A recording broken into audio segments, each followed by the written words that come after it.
Wajai Bibia, Wajai say Rejai penalty. Bibia.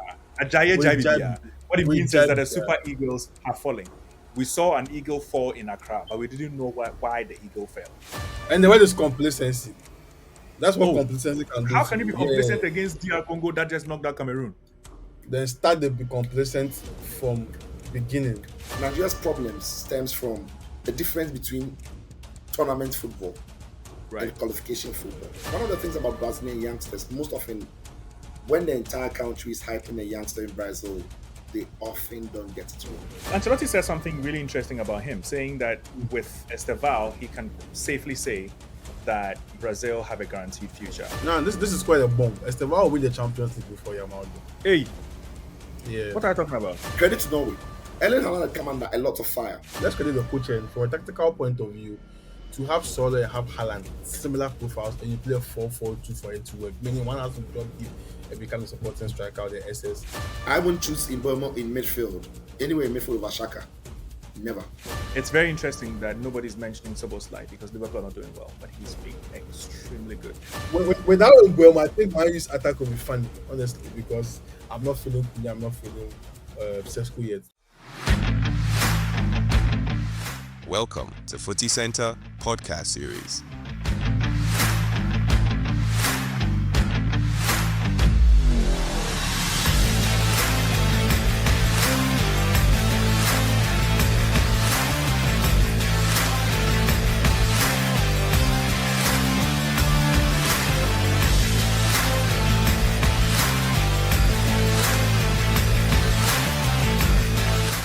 Welcome to Footy Center podcast series.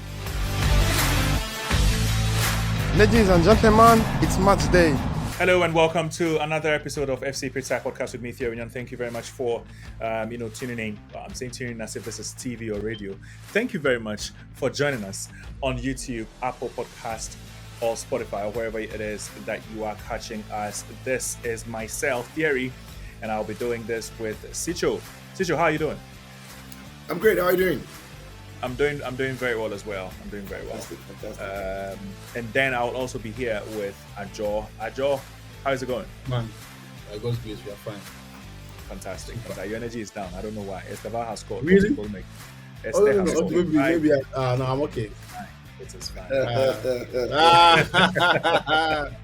Let it be high. Let it be high. Please remember to leave us a very good rating, and also would like to hear from you. I'll be going through the comments very shortly, right here on the show. And also remember to subscribe on YouTube and like the video you're watching right now. And of course, tell a friend about the show so we can have more views and more viewers as well as the likes. We appreciate that very, very well. But guys, quickly, I wanted us to talk through Esther. I called you Esther. Ajo, what's your do you have any interest in the growth of Esteval? It looks like the guy is maturing right before our eyes. It's been 4 starts for Brazil, and he's picked up 3 Man of the Match awards. Of course, anytime anybody plays in a Brazilian shirt, you can be rest assured you are not the only superstar there.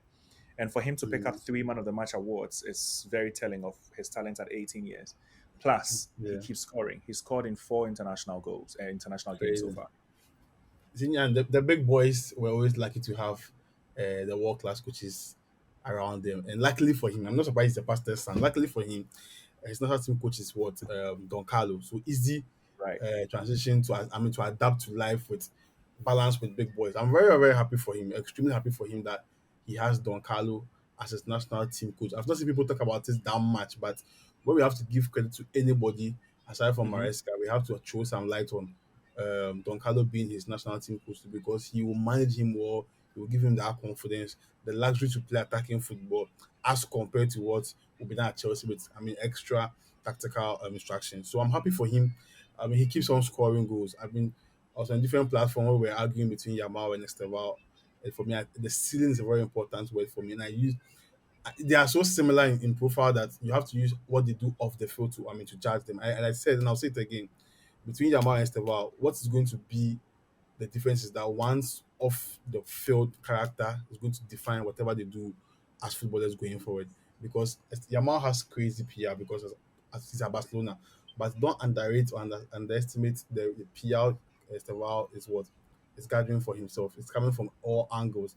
And it's a Chelsea team that when you play for Chelsea, we don't really admire or rate you that you can win anything big.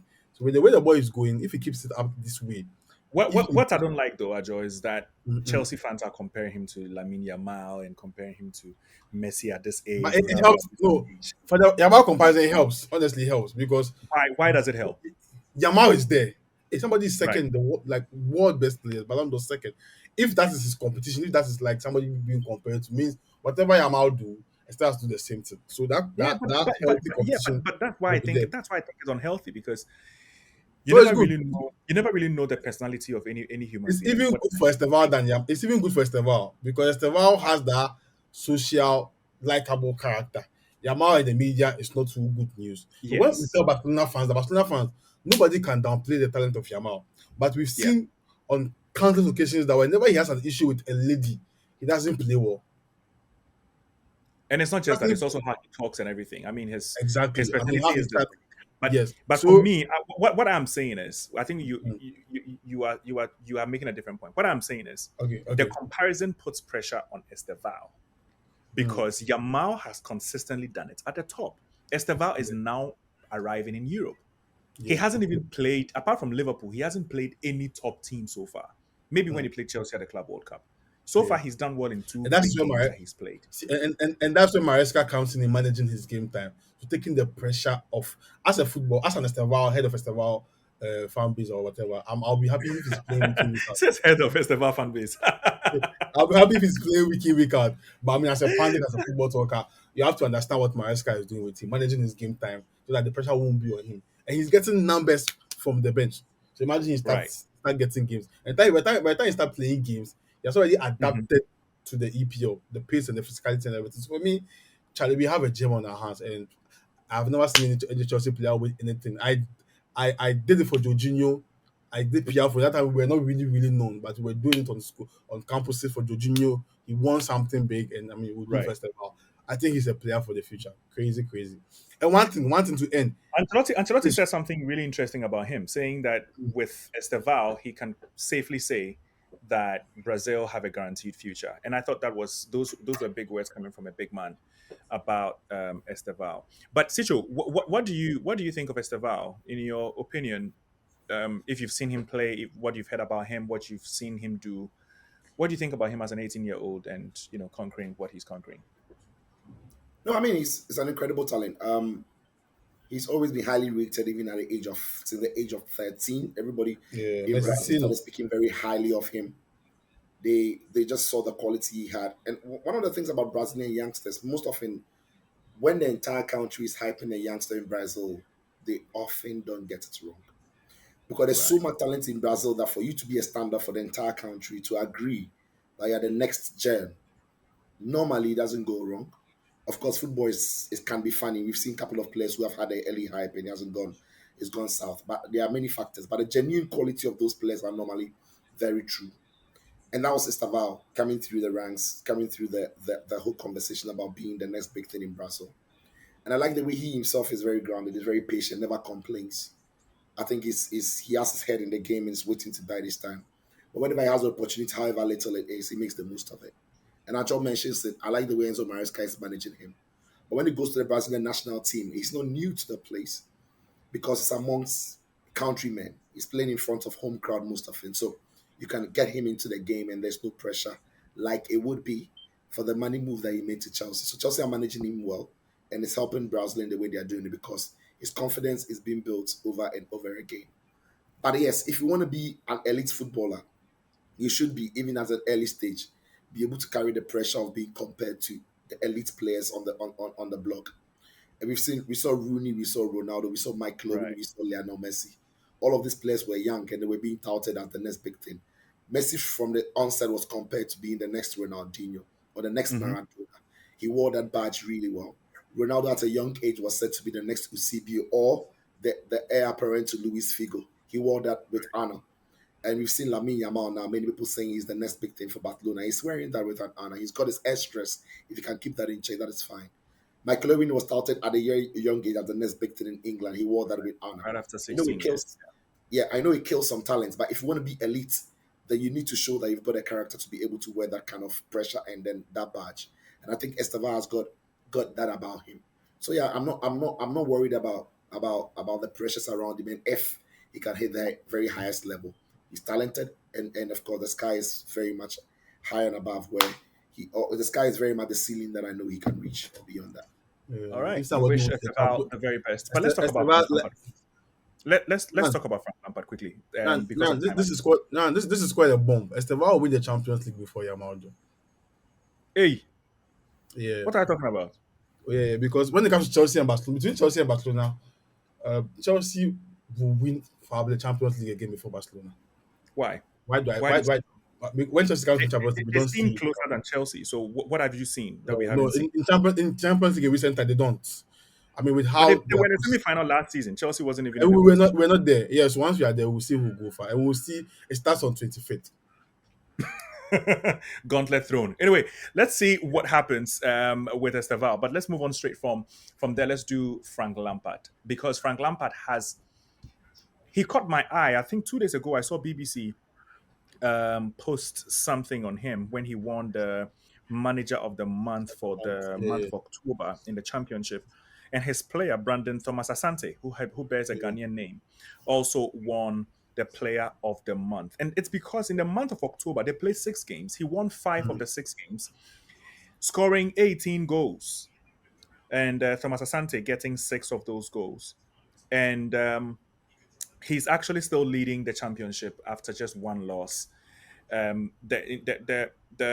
It's about 34 goals played. Sorry, 34 goals scored, 6 clean sheets, 70 shots on target. He's first on almost every metric. When you check the championship, and that is very, very impressive when you look at Frank Lampard and where he's been, how he's actually grown as a manager. Forget him as a player, how he's grown as a manager. Derby County in the championship years ago, quickly moved all the way to the very top in the Premier League to Chelsea. It was a very torrid time after Graham Potter, um, when he took the job again in the second stint. The first stint, there was a transfer ban. He was still able to lead a very, very young crop of players into the Champions League. And then the second stint was disastrous, 9 losses in 9 games. Went to Everton, it was completely miserable. But Mm. it's been shown almost after he left that Length of the probably job. he wasn't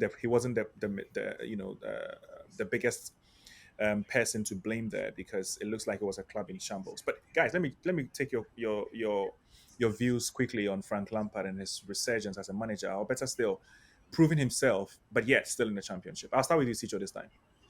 No, I like Frank Lampard as a manager. I think I mean, if I say I like him as a manager, it will sound like I didn't like him as a player. I love him as a player. He was one of the most dangerous players that any team could face. He scores goals. He's strong. He can tackle. He can pass. But that is his playing days. Now as a coach, I like him. I'm a fan of what Lampard does. The only problem is that when he picked jobs in the Premier League, he picked impossible jobs, Right. or he didn't pick his jobs right in the Premier League, and then That maybe is very true. put a dent a little bit on his CV. But Yeah. when you watch his team at Derby County, they play some of the most exciting football that you could watch in the I championship. remember those days with Mason Mount and the guys. Bro, it I was know. Absolutely, lovely. it was Tomori. really really good. Yeah, yeah. Yeah, they play Yeah. some It was very like a Chelsea fascinating connect because football. of his relationship with I Chelsea, of course. I know. Yeah, and of course because of relationship with Chelsea gave him some of their strong academy products so that they could have experience with game time in the championship. He helped Messi, Mount, Tomori, and the likes. So yeah, I liked him when he was at Derby County. Then he got that job at Chelsea because not many top managers would take it, knowing that they were not going to get any transfers coming through because of the ban. But when you look at the job he did with that Chelsea team, it was a great job, right? Except that Yeah, for a club like Chelsea, if the team is not winning trophies, it looks like you have it's to not go. doing great. But when they put it into perspective and the context around the club at the time, that Right. was a remarkable achievement to have finished in top four with Chelsea and take them to the Champions League. In came the demands now. Now, once Chelsea got that transfer ban off them, Chelsea now could go into the market and spend a bit more. And so now the Chelsea sporting directors who would always bring in players that don't necessarily have to be the manager's choice. All of those problems started coming in for Frank Lampard. In his first season, he didn't have any of those problems. He only had to Right. work with what he had. And he had to work with youth. He had to work with players that, I mean, were available to him. But now all of a sudden, Yeah. Chelsea are buying players that they feel will make the team more competitive in Europe and in the league. And it didn't quite go as planned because now the manager has to make tough decisions, drop some players that he thinks they didn't need them anymore. And at that time, at a club like Chelsea, Eagles were at play, big players were there. The top hierarchy are bringing in, investing in players that they need you to use, and all of that. Frank didn't quite manage that well because, again, at that time he was still somewhat inexperienced. So he lost the job to Thomas Tuchel, who eventually won the Right. Champions League with the team, and that didn't do him any favors because it was like, okay, if that Tuchel team was good enough to win the Champions League, then Frank, you failed And you were the because we were problem. the Yeah. same group with the same problem. Yeah. So it didn't do him any favors. Then I think he made the mistake of rushing to choose that Everton job because at that time Everton had massive problems with the owners. He had massive problems with investment. The direction of the club wasn't proper, and it was a terrible time for him there. Then again, the Chelsea job came around. He took it at a time that it was disastrous. That Knew I where thought this was is his coming. biggest mistake as a manager. That Massive That second mistake. was stint that was was Massive, his but when, biggest. massive mistake. Never should Yeah. have done that job. But of course, it's a Chelsea legend. The club also needed him because they thought that the fans would back him. He, Frank Right. Lampard, because he's a club legend. But of course, result didn't go his way in the end. It turned out to be terrible. But now he's taking his time, went off management for a little while, and the Coventry job came around. Now, one thing that maybe, and he's doing a great job at Coventry, but many people are beginning to think that, okay, maybe that is his level. Maybe he can be a great coach at the championship where the quality is not right up there. And he's got a temperament of working with young players where the egos are not big. So now Frank Mm. Lampard has to, over time, prove to us that he's not necessarily only a manager of average players, but he can also manage teams with big egos and manage talents and be able to put his arm around people, be able to crack the whip, and then be a top manager in the Premier League. But I think that the job that he's doing in the Champions League with Coventry is an amazing job.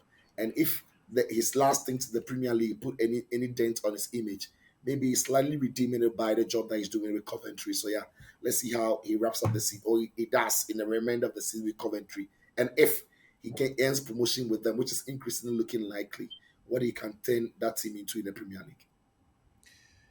Fantastic. Ajo, I'm pretty sure for you, you were very excited because he's your club legend. That yeah, must be yeah, exciting to see one of your own do so well. Even though it's in a championship, hopefully he's able to come into the Premier League and repeats whatever trick he is, currently showing in the championship. Anyway, we've already done 15 minutes, and so we'll move on from there. I'll just go through a few of the comments on YouTube. This guy, this one from Quetty1 W2X says Caicedo has never been sent off in his entire club career. That's not true. In his first game at Chelsea, he caused a penalty. Oh, yeah. actually, He was. maybe. But was he sent off? No, he wasn't sent off. He stayed on the pitch. He He stayed on wasn't the so. pitch. Come to think of it, he stayed on the pitch. So he caused a penalty but wasn't sent off. So Yeah, yeah, it might be true there. But Kweti also says that it almost seems like all praise is going to Moise Caicedo, but Enzo Fernandez is slowly also becoming underrated. I think this season he's actually been good, Ajo. yeah, super. And actually towards the end of last season, Enzo was also very good.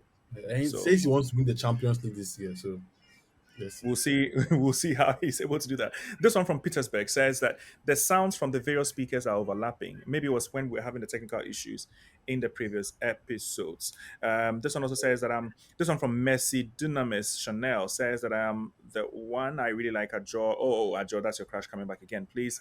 Not in a bad way, but I just love his passion for Chelsea and football in general. Ajo, your baby is back. And then this one from My Malonga friend, my Jacobson friend. says that don't forget Ruud van Nistelrooy, Berbatov, Cavani.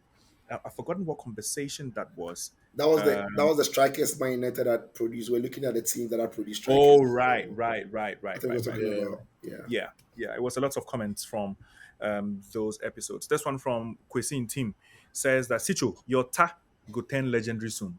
But we've not had a ta. yeah, I have to I trademark it. mean, I have to trademark it. yeah, I'm crazy. No, it's the situation is not really Absolutely. active when he's working. So that doesn't come often. If they come all the every day, like you see, Esther, every You day don't I see. push every day. No, And you then see, no, the ta has history. When Mm. a team is playing and I don't think the team is going to win and they concede a goal, Nah, it's just either ta or pa. Yes. So normally when you see a goal and I say tap, it means that I've always said that team is going to lose. So yeah, Right. Mm. So it's like a prophecy coming through, right? absolutely. Absolutely. Anyway, this one from Messi says that please, why are the two of you overshadowing Ajo? Oh, and someone came to two people responded to her. So that's good, but didn't even respond. Two people responded to her. One says that Ajo seems to be behind. It may be the editing, but I can assure you they are not. So that's someone defending us. Thank you very much for defending us. But Messi, we are not overshadowing him. He's very much a part of us. And this one from Papsega, also replying Messi, says that this is not editing. You can clearly see Ajo's network was bad. Okay, so it That looks was like last you. 2 weeks, right? Yeah, I think that was 2 weeks Yeah, I ago think so. when Yeah, 2 weeks ago. your network was having issues. People thought we were overshadowing you, but we are not. Everybody's free to speak their minds Oh, on this particular overshadowing. Oh, show no, no, no, not and at all all. the topics that we are having here. Thank you, friends. Also, Thank you, guys. yeah, of course. This one from Dunami says that been waiting since forever. I know that was after the episode was published. So thank you very much. We can see that we really have loyal viewers amongst you. Thank you very much for sending your messages. Oh, Please please, let let's us subscribe. know, Subscribe. You have to subscribe, promote and it let us here. know what you are making of every single episode. We would like to hear from you. And please let your conversations be about the topics you're discussing so that we can answer your questions and break them down, and better still move from next week. I'm going to create at the beginning of every show a strong comments segment so that we address everything that you send to us. It's going to be about 10 minutes dedicated to you, and it's going to be just your comments. Sicho and Ajo are going to be touching on almost every single thing that you send to us. So thank you very much for those comments there as well. Now, for we started a game last week. Ajo, you weren't here. Sicho and I Yeah. went head to head. I would choose a player, and then I would give clues throughout the whole show. When the clue is mentioned, you just let me know if you know the player it is, and you have only one attempt per clue. So the I first clue see. for today, remember the game is wear the shirt. Wear the shirt. I'm obviously not going to mention the name of the player. All I'm going to do is to mention or give you the clues. The first clue for today is this player has played for several European clubs, including Coritiba and Andana Demirspor, but that was after his spell. This is where the clue is. That is after his spell in the Premier League that gave him global recognition. That is the first clue. It's very vague, but that's the first clue. Can you think of Extremely. any player that played in Adana Demirspor and Coritiba, but shot to global stardom before that because he played in the Premier League for a top Premier League club? Fantastic. If you can't think of anyone, we move on, and that's good because it means that it is a very difficult. Yuri Zhekov. That is a good shout, but no, not him. Yeah, I always say that. Oh, So wait, what wait, happened okay, to I've got a one chance. You have only one attempt, so that's Yeah, it. It's gone. one Do you have any attempt in you? no, let's move. Smartly, You don't have any let's move. attempt. All right, we'll go for a quick break. When we come back, FC Pisa continues. This is the FC Pitchside Podcast, the first in an exciting lineup of podcasts by Footy Centre. Footy Centre is where you'd read your intriguing opinions and daily stories about football. From Europe's biggest leagues, the Champions League, international matches, and for Ghanaian fans, get closer to your favorite national teams.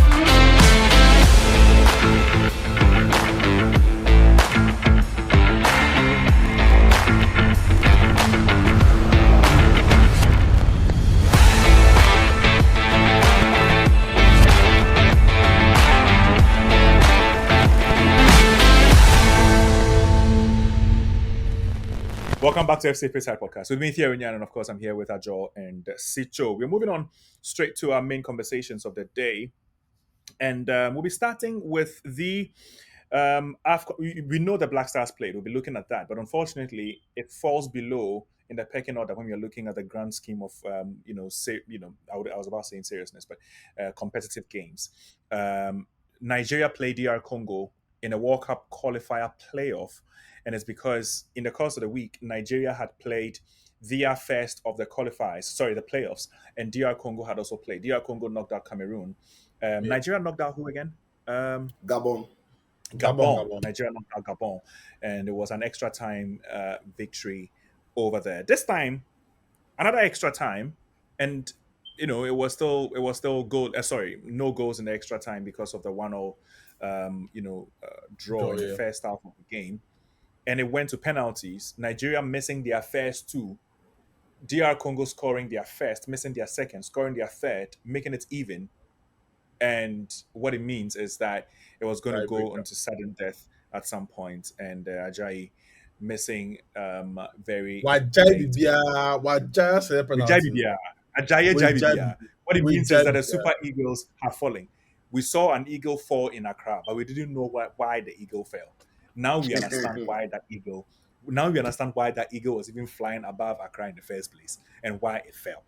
But in the end, Nigeria will not be in the United States of America. The nation is weeping. They are crying. They are mourning the death of Nigerian football. They don't understand what is happening, what has happened. They don't understand why Nigeria had to do so many calculations, get in the playoffs and waste their time. Because in the end, it took just one kick and everything is over for them. Who is going to go first? Because Nigeria is out. Let me go first. All, And all the way play this on. complete and the way this complacency. That's what Oh, complacency can do how to can you be you. Yeah. complacent against DR Congo that just knocked out Cameroon? Then start to be complacent from beginning. Okay, Beginning. Because if you right. can go to an AFCON final with the quality you have, and I don't even want to talk about coaching now. The players that Nigeria have, if you want to even compare to Ghana in terms of even attacking quality, we kind of even struggles for because we So, really so, have so, so players. this quality that you're talking about, let's look at the team. In goal Mm-hmm, was in Wambali. They had mm-hmm, Frederick, Majai, mm-hmm. Bassi. I'm sure we That's all it. know Bassi, Calvin Bassi, Yeah, yeah. who plays for Fulham, and then Zaidu in I defense. was In going to midfield, say, they I was had going to say, I was going to say Nathaniel Bassio. hey my guy, why hallelujah challenge. In midfield, they had Onyeka. They had Wilfred Ndidi, of course. Everybody knows him from his time in English football. Alexi Maybe. Wobi as well. And then in attack, they had Chukwueze. You remember Chukwueze? Very skillful. Yeah. I remember before that Fulham 2022 World Cup, before when Ghana played Nigeria in that playoff, likes to everybody stay with thought Fulham because of now. Yeah, Chukwueze. Fulham. Chukwueze was in top four. Anyway, they have Victor Shimen. We all know who he is and what he's done. And Ade Mola Lukman. These were the starters. And by any stretch, this is a very, very good starting lineup, even for club Yeah. football. This is a Oh, this is you a read my mid-table mind. club in English Premier League. Yeah, crazy. So it's complacency, and I know they had issues with their money not being given to them on time. But you see, uh, this is Nigeria, a country that loves football, a country that Right. loves club football, and even they have stars all across Europe. They play for big clubs. Even if the coach now has come in and he's quite new to everything, you need to play and play well. Come on, this is the World Cup. No, why? How do you go to an AFCON and play so well and miss it by just fine Hmm. margins in the final? And you can't qualify for a World Cup where you know that even your rivals, Ghana, we are not even playing quite well. How is Ghana there and you're not there? That's the question they Right. should be asking themselves. And you see, the complacency will come with pains. It has to take a kick, just a kick, for it to know that yeah, you were joking at the beginning of the qualifiers, so you will not be there. And I feel bad for Semen first because now he was showing some power in the during the playoffs against. I mean, before for them to qualify and to get here, he was showing that he wants to really go to the World Cup. And the way he's playing, Barcelona rumors are there. Back to big boys in Europe rumors are there. If you're not going to the World Cup, which big team will want to come and scout you again? So that means you are tied to Galatasaray for let's say another season. And deep down with me, he knows that he doesn't want to play for Galatasaray for like till he retires. So it's a big He blow doesn't for even their want to stay staff. there beyond 3 years, to be honest. Exactly. They were the only club that came for him at a point, and he needed to go because no other Lookman, club. Thierry Lookman, literally Africa's best player. If he has the still has the award, we are not going to the World Cup. And this front three, Lookman, Chukwueze, Osimhen, you go to their bench, they have quality there. And this is the coach that went to the AFCON that gave us a very beautiful meme. And he's there with them, and he's still struggling to, I mean, get some them to win games. I think it's the big way there's complacency. They joke with the qualifiers. They didn't respect the opponents. Meanwhile, this is an African terrain where the big boys, even the small boys, are learning how to play football well. Mm. For me, I keep saying Black Stars we qualified because you are at Accra Sports Stadium. We qualified because the fans were playing these games. Those two games that we won, the fans literally played it from the stands. If you look at the goal we scored against Mali, that I mean, how is this? How? What did we play? The Right. goal we what did we play to even get to? So the fans we wanted to go there, and I'm sure similarly Nigerian fans wanted to go there. They showed some like promise to the team. But I mean, these players, I know they don't showing leadership at camp. They don't care individual play. But when they go to tournaments, I see the Mm-hmm. unity. Nigerians will Mm-hmm. even invite you to come as a journalist to their hotels and I mean have Right. interactions with them. So I mean, the vision in their camp surprised me, and for this quality they have not to go to the World Cup is a big blow. And I feel bad for Osimhen the most. I mean, big blow for him. Sicho, what's your Yeah. assessment of Nigeria, especially DR Congo? Because DR Congo also have very, very good players. They have Masuaku, who plays for Sunderland. They have Twanzebe, who plays for Burnley. They have Aaron Wan-Bissaka, former Man United player, plays for West Ham United now.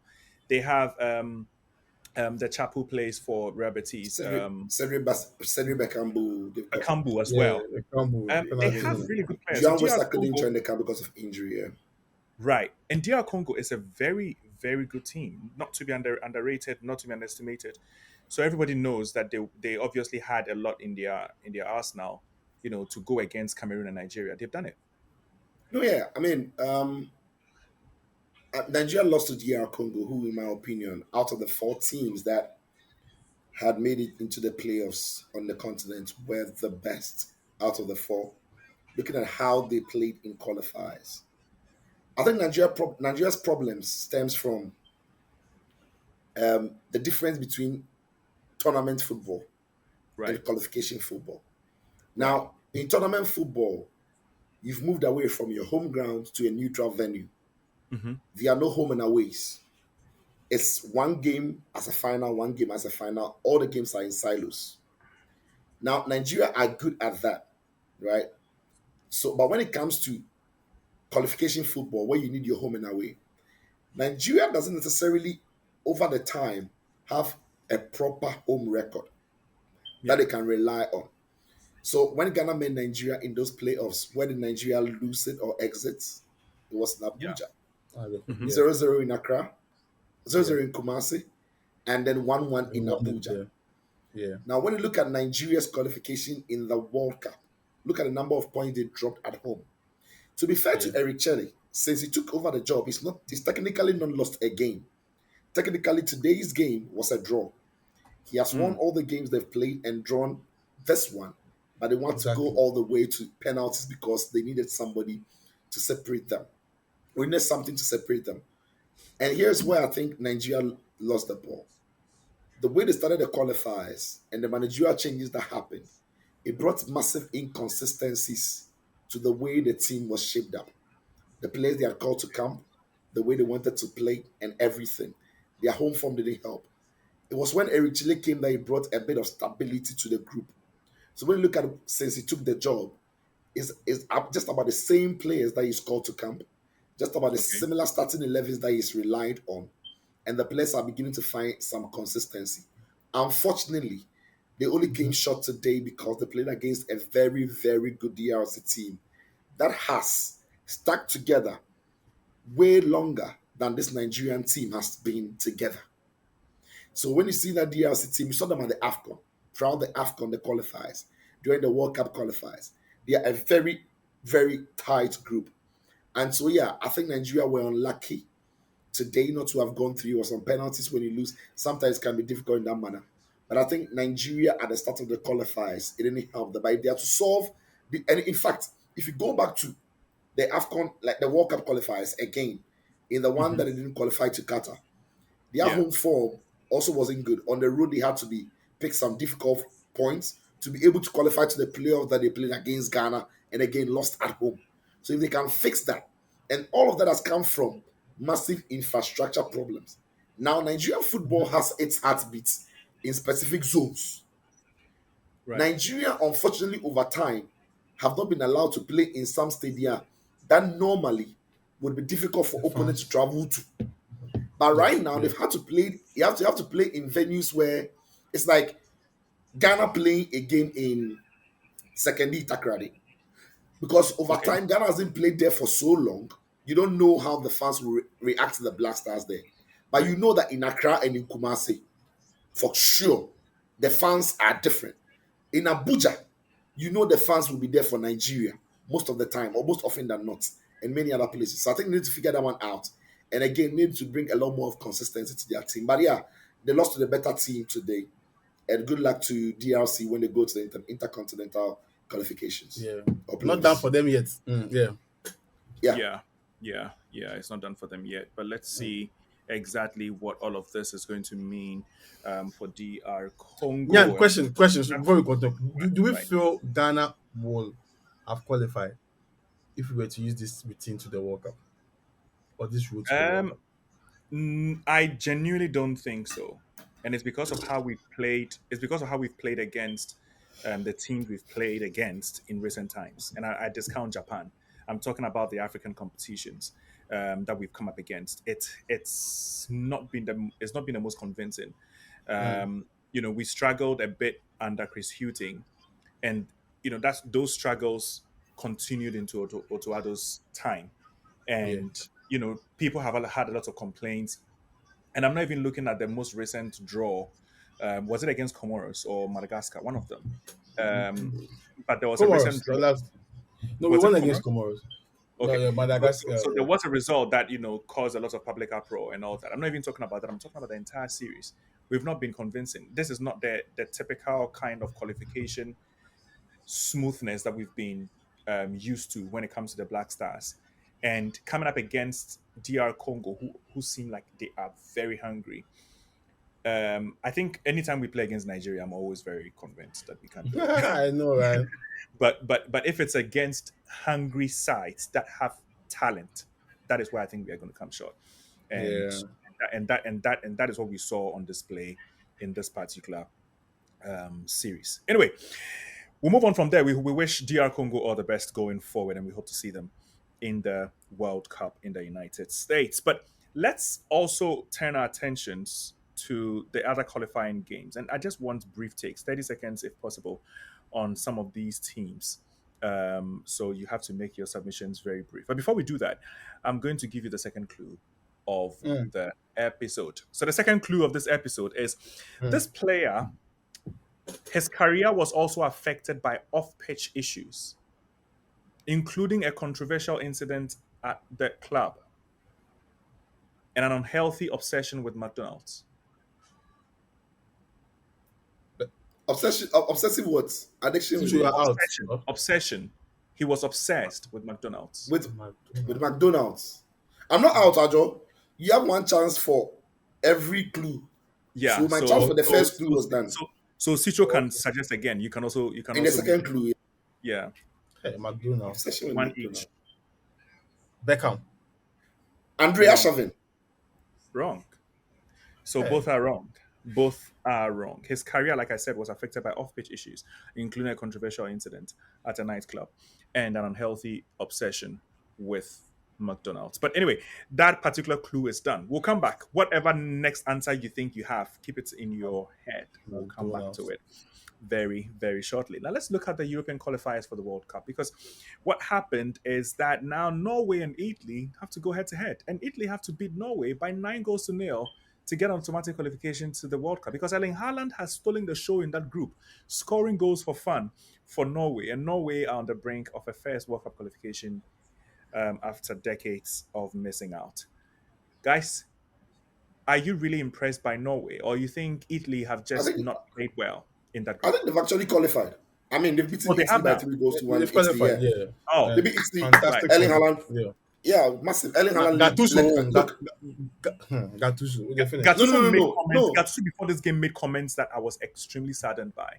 Yeah. When he mentioned that he doesn't understand why teams like Italy that have won the World Cup a couple of times in the past must be playing playoffs and struggling to qualify when 9 teams from Africa are qualifying. And he referenced FIFA to the 90s when Africa had only 2 qualifiers from the continent. And I thought that was at the very worst xenophobic. At the very best, he was extremely naive of modern football and how football is expanding. No, yeah. I mean, look. I think education is important. Knowledge is great. People, you need to know how other people are doing to be able to put things into context. Quite clearly, what he said is lacks knowledge of African football. And the fact that European football will still dominate and have a large chunk of reps coming through. And by the Right. expansion of the World Cup, it only made sense that Africa would have a lot more teams represented. Here's the thing: Africa has 54 member associations. Only 9 of them from that 54 are going to go to the World Cup. Europe has got far more less members in the association, but more than 9 of that. Europe has got, I think, 40 something in members Yeah, association. they are However, more. Yeah, they are good. Yeah, yeah. Meanwhile, they're going to have over 15 teams, I think, going through to the World Cup. Right. And so when you look Right. at when you look at proportion, 14. ratio and proportion, Europe are by far outweighing everybody.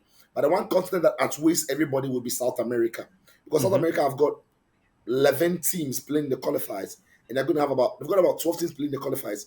They're going to have about 10 of them coming into the World Cup. So, in proportion wise, Africa is still by far lagging behind.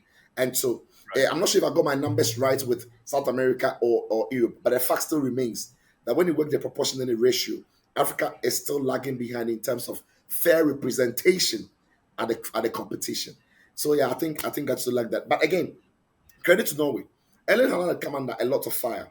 You know, when he didn't qualify for the last Euros and all of that, many people said, Bang is only a goal merchant. He can only score in a team that gives him so many chances. He should lead his country to major tournaments if he claims to be what he claims to be. But here he is. He has led Norway in grand Yeah, style to the World Cup, their first ever in their history. And that is what big players do. And I tell people, the art of goal scoring is not easy. If you can score the number of goals he's scoring, you can't tell me that is all he does. Because if Right. that is all he does and were easy, there were many more players who have been doing that. But because it's difficult, very few people are able to score those numbers. And now that he's done that in the big style, sending his country into the World Cup by scoring in every important game. He scored what 15 goals in the qualifiers. Yeah. yeah. He The bagged the qualifier. brace tonight. He bagged the brace tonight against Italy. That is remarkable. Credit to and to be fair, Norway have got a very talented crop of players coming through. It's not only Yeah. an Erling Haaland saga or Because story. Odegaard in the last few games has not been present, but they've still Yeah, been very Odegaard, successful. Oscar Bob, Solo, Solot is Musa. amazing. Strand Yeah, Larsen is yeah. amazing. Haaland himself, Aja at the back is Aja, incredible. yeah. So they've Brentford got Aja. massive talents coming through, and I think that this is a golden generation-ish for them, and they've made the most of it by qualifying to the World Cup. And I tell you what, they wouldn't be easy to play against when you face them in the World Cup. Yeah, let's Right. credit And the well, coach. And yeah, let's credit the coach. And from a tactical point of view, to have Solo and have Haaland similar profiles, and you play a 4-4-2 for it to work. Meaning one has to drop deep and become a supporting striker, the SS. I mean, country. And Haaland, if you watch City right now, he's doing exactly that. Haaland is becoming dangerous in the sense that now on the ball he's becoming more comfortable. Now that was expected. When you play with Pep Guardiola for a long time, you have to know how to be comfortable on the ball, and it's coming. That means he's very intelligent. He trains well. And he's a super player, complete player. So to play a 4-4-2 at Norway, to have Solo and Haaland two top, that means the coach is adapting He said was because one can solo. be on. Yeah, Solo. That's what we call it. Solo. Yeah, because I think some coaches will have one on the bench, but they know how little one can be. So it's good. I think this the World Cup, it might be difficult for you to approach or stop what they want to do because you won't even know who has to be in the box, who has to be like the sporting striker. So it's good. Like seriously, they have some very, very good materials and talent that Odegaard, this is your team. When they're playing 4-4-2, you have to control from the middle. So when they go to the World Cup, hopefully they'll do well. It's their first World Cup. That's a surprise. Haaland has done amazing work. Big ups to them. For Brilliant. Italy, what Gattuso said is racial. I mean, I don't know why we didn't touch on it. It's strictly indirectly. it's crazy. It's crazy to hear Racial, such a seasoned football personality, racial use atrocities such from him. words. And this is a coach It's that I don't call coaches bad, but this is a coach that you are struggling like Charlie, Sicho can coach this our job. We can combine and do what best like what you've done. For all the clubs that you've passed through, you have struggled. What kind of coach are you to put it? Because we are all coaches, but what you are doing is bad. So keep quiet and coach the team. You have the anyway. protocol. You are coaching the Azuris and you can't win games. It's an issue for them. So it's purely racist for me. It's crazy, isn't it? Yeah. So the teams that have qualified to the World Cup, I don't know if my list is complete, but I have United States, Mexico, Canada, Japan, New Zealand, Iran, Argentina, Uzbekistan, South Korea, Jordan, Australia, Brazil, Ecuador, Uruguay, Paraguay, Colombia, Morocco, Tunisia, Egypt, Algeria, Ghana, Cape Verde, South Africa, Qatar, England, Saudi Arabia, Ivory Coast, Senegal, Norway have all qualified. Croatia, has qualified, as well as Portugal has qualified. So these are the nations that have qualified for the World Cup as it is. We wait to see, um, who the other qualifiers are going to be. Hopefully, we do have some of the favorites in there. One of these episodes going forward, we will have a very very interesting conversation about Thomas Tuchel and what lies ahead because of the formidable squad that he has and which options he's going to be going with. We are going to be This, dissecting the entire squad. Who would even go to the World Cup and who will start games for Thomas Tuchel? I think it's going to be a very interesting conversation because of the yeah, plethora of stars that they have there, and if we are God. able to make sense of what kind of balance they would have going forward. But we've done 43 minutes, and it's been a packed show, packed show. This is one of the rare weekends where there is no club football, but you still have a lot to talk about. And Amazing.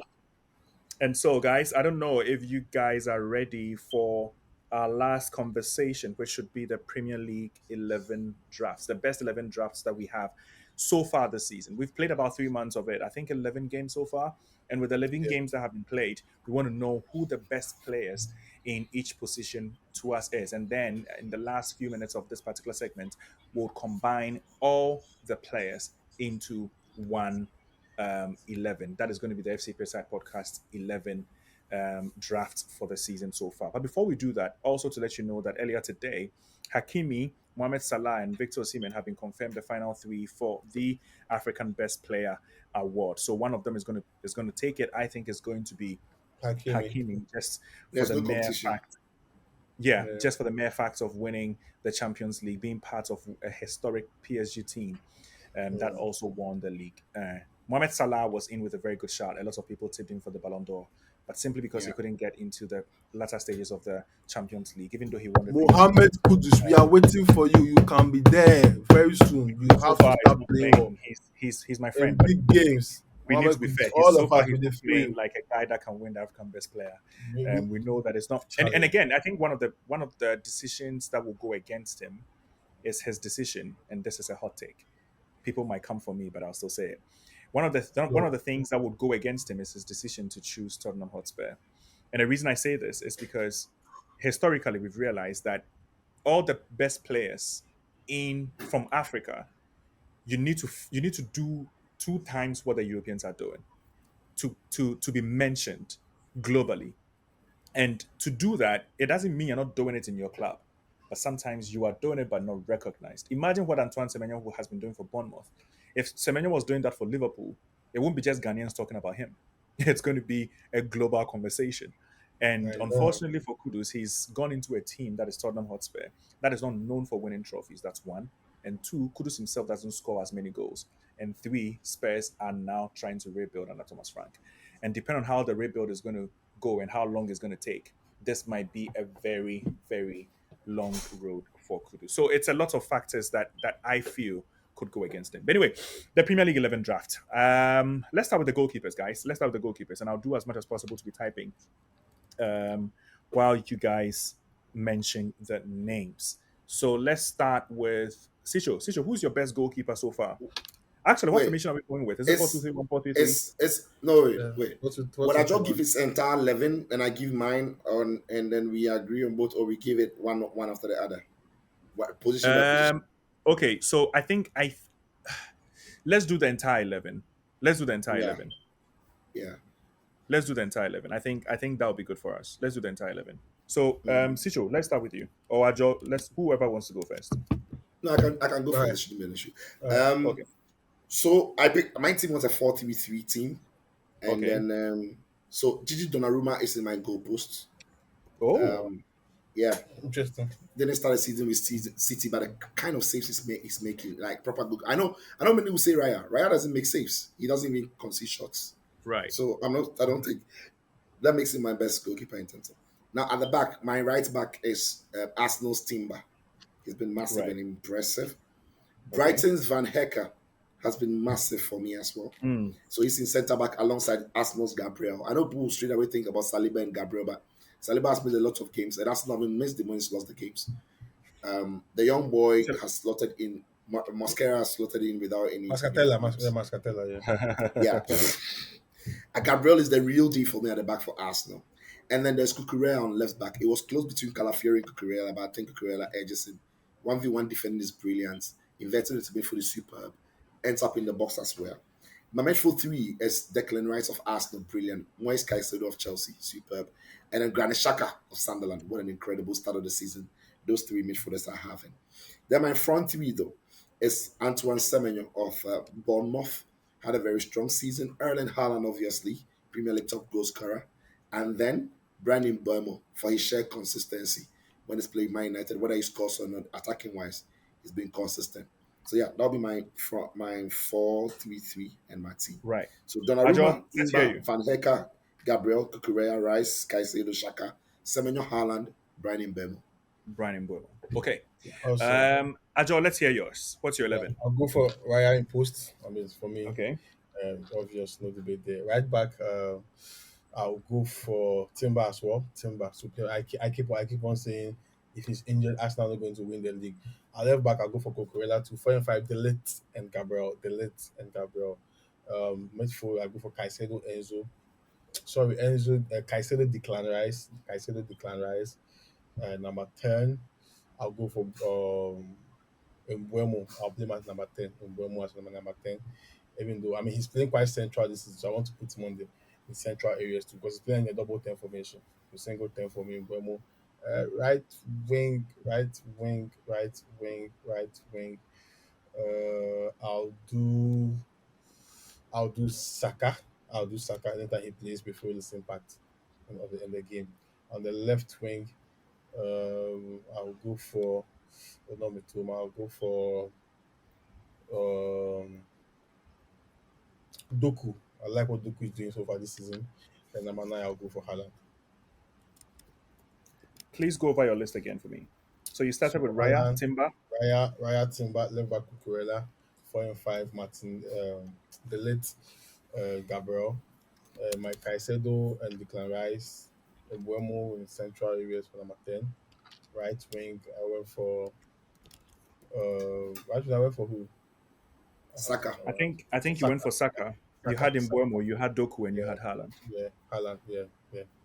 Okay. Okay. So for me, my first is Raya. I think that I understand Sicho's point that he's not making saves. Yeah, that's true. Mhm. But he's very much a part of the best defense and one of the best defense we've seen in Premier League history. We can't even do Sanchez, you know. Chelsea are playing because of Sanchez. You know what? I'm changing my mind. I think Contribution. I'm changing my mind. My best goalkeeper so far is Sanchez. We can do Timber is Sanchez. right back. Timber is right back. Gabriel is in at the centre back position. The other centre back, I'm giving it to Bournemouth's Senesi. Senesi. I think that he's been spectacular for Bournemouth in the games they've played.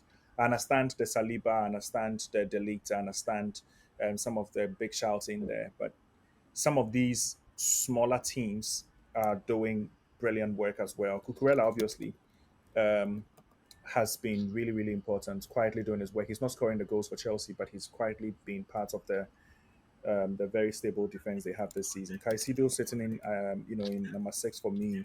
Of course, Declan Rice has to be in there as the number 8.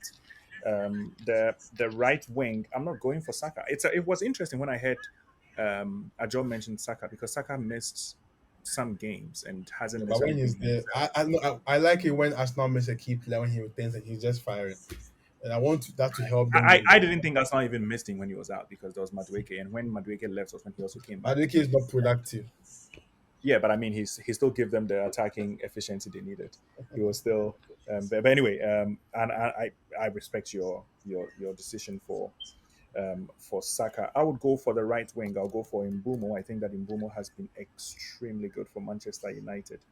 Um, of course, Haaland is in there for my number 9, and then for the left wing, that is where I find it a bit difficult because I feel that a number of people have done brilliant work there. Recently, Jeremy Doku has been good, and it's because, well, actually, it's in the last few games. It's not like he's been good the entire season. Um, Semenyo has also been very good in the first 5 or 6 games and has died off since then. And so that is what makes it tricky. Those two guys would have been, like my first choice guys, but they've not necessarily also exploded for me, and that makes it a very very tricky decision for me to decide on. But I feel that one of the most consistent players on that particular area would be um, um, what's he called? Trossard. I think Trossard has been really good on the left side of Arsenal's attack consistently. So that is my 11 so far.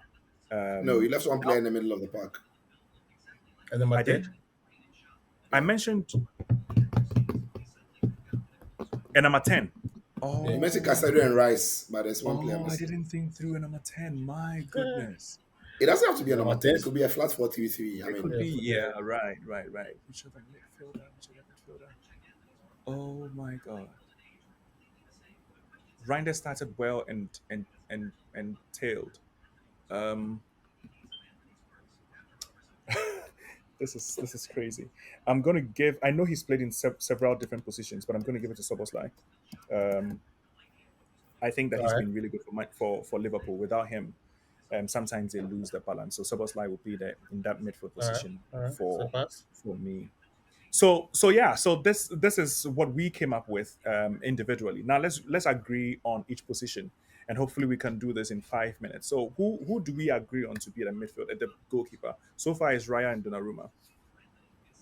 you Raya for chose me. Sanchez. Oh, I chose Sanchez. I even Yeah, but forgot I Raya. chose Sanchez. But when you get past Arsenal's 4 and 5, he's there. He makes crazy saves for me. I He's think a I he. very don't good think he goalkeeper, I mean, makes. to be fair. I don't But think he's making. I Look, also I don't think think he's making Donnarumma is saves this very season. good. The reason I picked Donnarumma is Donnarumma didn't start the season with City. You remember it was Trafford. Yeah, But yeah, since yeah. Donnarumma came Trafford, in, yeah. his numbers, and Raya's numbers are not very different. If I want to look at the goals conceded over time, it's the same 0.5, 0.5. But when you look at the saves that Do we Donnarumma know has how we had can to settle make, this? Do we know how we can settle this for all the uh, positions? Actually, just because for the sake of time. Sorry to cut you, Sisho. But for every position, when we mention the players there, let's agree on if they are not in those respective teams, who makes a better difference. Let's take Donnarumma out of Man City. Is the team different? And that yes, would also let us know what he brings to the team. Yeah, And yeah, big Raya as impact. well. If Raya isn't there and Kepa it replaces him, do we see a big difference? So maybe that is no. what would help us. But Kepa Donnarumma, makes a lot of Trafford, mistakes. Kepa, and Raya. The point is, Arsenal are not even facing shots. Arsenal went like 3 games without anything shooting against them. That wasn't keeper. Because Right. he organized the back line quite well. I'll Well, give us Well, you can say that, but That's a fair point, but that is not yeah. necessarily all down to him because it's a yeah, I tactical mean, they don't approach. even fit. That, Look, teams don't No, but even the get thing, to the Arsenal's half. They don't create yeah, chances. You see, the team don't create chances. So I think mm. Arsenal's system is very defensive and it's great. But yeah, you can choose Raya because they are not considering. I get it. But but when I look also, at the Sisha, what goalkeeper, goes against your point is when yeah, Terry and Carvalho, formed that formidable position. We all Czech know was it. making a lot of Yeah. saves. To be fair, yes, he was creating a yes, lot of yes, chances, yes, and he was yes, very very good. But lots of people very also good. said that it's because the people that were ahead of him that made Czech great. But I mean, Let me give anybody you, who let me give you an plays example. those Let me give you, times let me give will you not an make those example. same arguments. When Valdez was at Barca, Valdez wasn't facing shots because ball no being ball.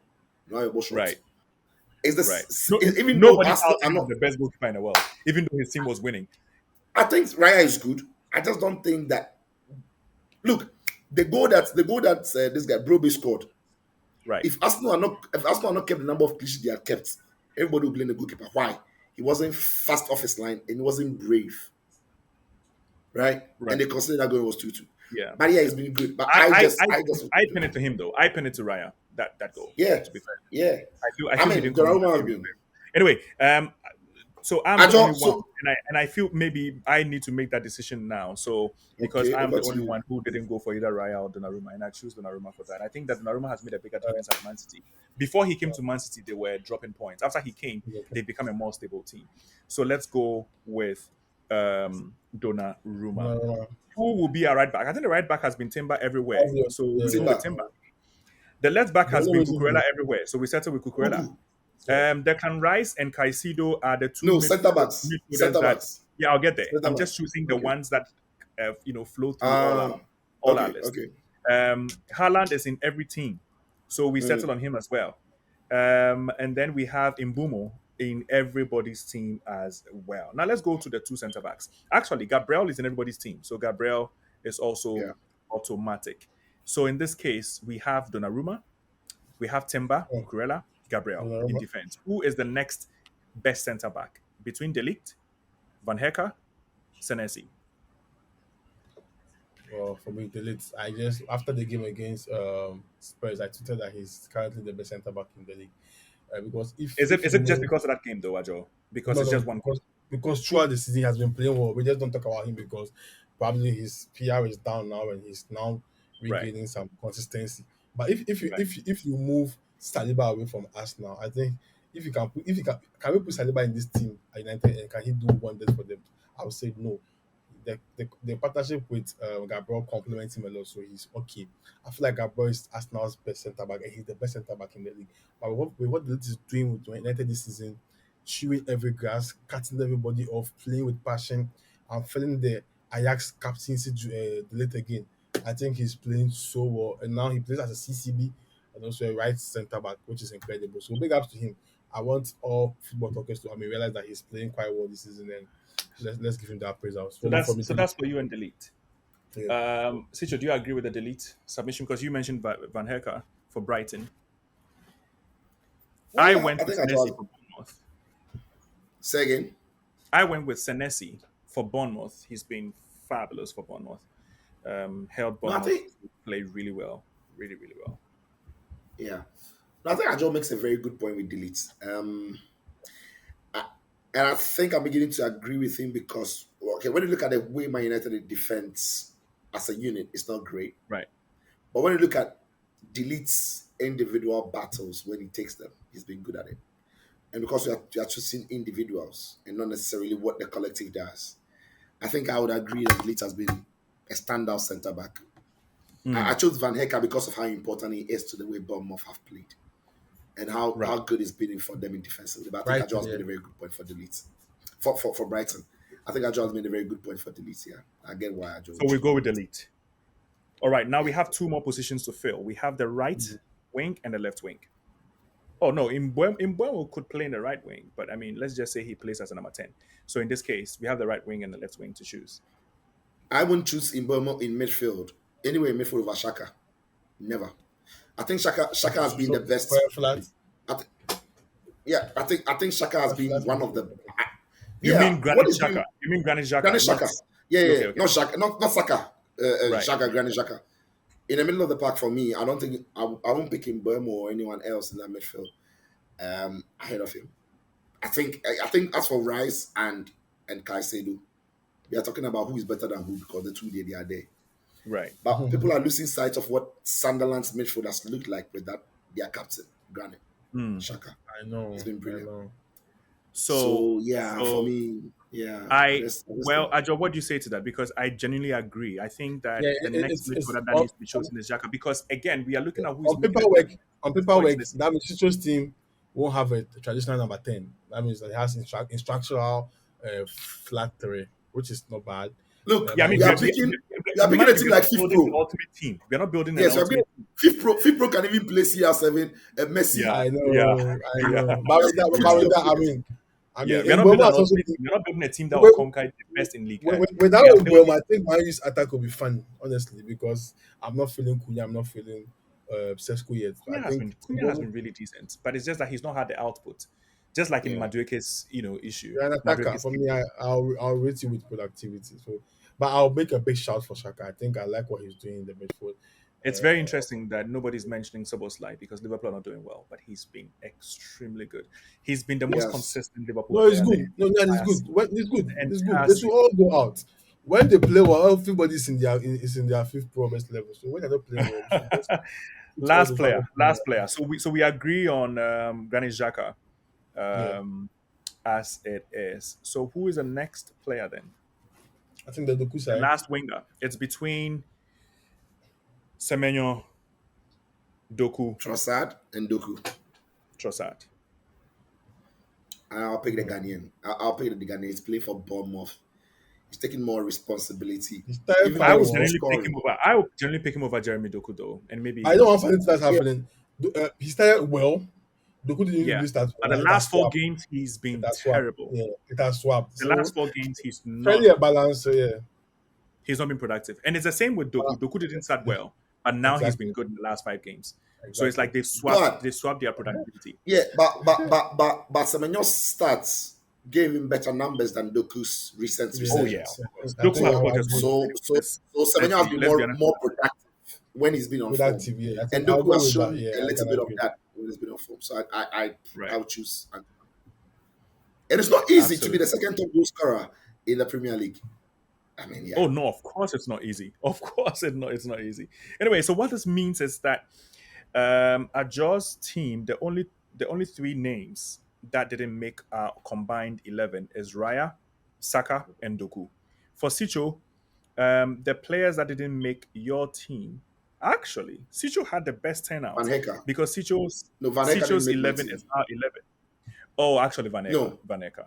Van Hecke didn't make my team, and Okay, I agree yeah, with Ajoy Vaneka. because Yeah, I With mean I think mine, that's a good Vanessa, call. with mine, I missed out on Sanchez, I missed out on Soboslai, I missed out on Imbumo, and I missed out on Trossard. These players I mentioned should In Bomo is have in, had on. oh yeah, you didn't mention. No, I mean we chose someone else over Imbumo. I've forgotten who it was. No, Um, Imbomo is playing one of the wait. wings. Because all of us chose Oh Imbomo, really? so Imbomo yeah. is playing I Oh, moved okay, on the him. right wing. okay, Yeah, okay. But he So moved him to the so what Martin. it means is that So he's I there. missed out on Senesi, Soboslai, Trossard, and Sanchez. Those are the players that I missed out on. But anyway, so we have our combined 11. Thank you very much, guys, for putting this together. Let us know But your let's go. combined 11 in the comment sessions. Let us just know your list it. combined 11 as well. Exactly. When you are List it. Yeah. sending your comments through, and this is the topic you want to touch on, let us The know last what national you break. think So yeah, about our combined 11 and what is your combined 11 as well in the comments. Next week, we are going to be going through that. We are almost at the end of this episode. Before we do that, there's a third clue I need to give these boys. The third clue is this player's arrival in 2007. Have I given the biggest clue? I shouldn't have mentioned that. But his arrival in 2007 was met with high expectations from his manager, who saw him as a key part of the team's future. He started in the famous 8-2 win against Arsenal at the beginning of the 2011-2012 season. If you know the team that beat Arsenal 8-2, then you know the team that he played in the Premier League. Anderson. Anderson is correct. Anderson is fabulously correct. Fabulously correct. And so for the Brazil, word that said this episode, Sicho has won it. Oliviera Brazil, Anderson is the player I've been talking about. The last clue would have yeah. been he won multiple trophies, including the Premier League titles and the 2008 Champions League, where he scored his penalty in the shootout win against Chelsea. And I'm pretty sure by that time, both guys would have known who it is. But it is once again Sicho for a second successive week, winning the wear the shirt at the third attempt. Third attempt is where he's always won it. So he's won this particular one again. This is the reason why Jonathan Mensah was upset and why he's joining us next week.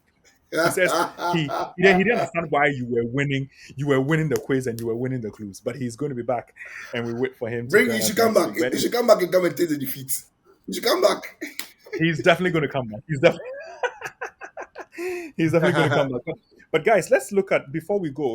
Let's look at the fixtures for the Premier League's return. Next weekend when it does. Burnley we're playing against Chelsea, Liverpool against Nottingham Forest, Bournemouth against West Ham. There's Wolves against Crystal Palace, Brighton against Brentford, Fulham against Sunderland, Newcastle United against Manchester City, Leeds United against Aston Villa, Man United against Everton, and then Spurs against Arsenal at the Emirates. What's your favorite fixture? Just pick one. Spurs Arsenal, obviously. Let's see. Spurs Arsenal, the marquee game of the weekend. That's your favorite. Ajo, what's yours? Tricky time for Chelsea when early kickoff too. When they come back from the national break, they act funny. So hopefully, they win the game. I'll keep an eye on Liverpool Shondike too. Liverpool versus Shondike at Anfield. Easy to go there now and try and make a statement. So let's see how that one also goes. All right, we'll see how that goes as well. I would be choosing Manchester City against Newcastle. I think I understand the marquee game of the weekend is going to be Arsenal against Spurs, but Spurs have not been in good form, and Arsenal are in exciting form. And that particular derby is one of the most predictable derbies, and it doesn't excite me. I think Newcastle against Man City would be a cracker of a game, considering even though Newcastle are not in great form, this is at the St James's Park, and it's anytime they hear the name of a big team, the kind of form and aggression they play the game with is different. But anyway, that'll be the end of this particular episode. Thank you very much, guys. It's been a pleasure doing this with you. I've been doing this with Sicho and Ajo, and of course you watching at home as well. Thank you very much for joining us in the last hour. It's been exciting. We wanted to make this short for you. Unfortunately, we couldn't because it was very, very packed. There was nothing that we could take out. Everything seemed very important, and the boys talk a lot, so you can understand. But going forward, we'll be trimming things down, and hopefully we can bring you very, very exciting episodes in even more concise times. My name is Theo Yan, and I'll see you some other time. Welcome to Footy Center Podcast Series.